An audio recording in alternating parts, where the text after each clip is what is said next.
Hi, welcome back on Do It Yourself channel. Today I'm gonna show you how to insert the SIM card and the memory card into your phone. To do this operation, take the SIM card tool and put it in here in this hole.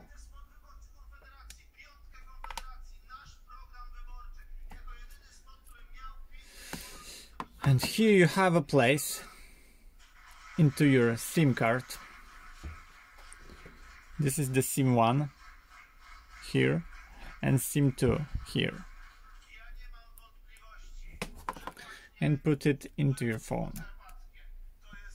As you see, we didn't have the place for memory card, too bad, but anyway, phone has about 128 GB memory, so I hope the space into your phone is enough. But in this video you're gonna show you and see how to put the SIM card two-way to enter your phone. If a movie gonna help you, you can leave like, leave subscribe below, and see you by next video. Hey.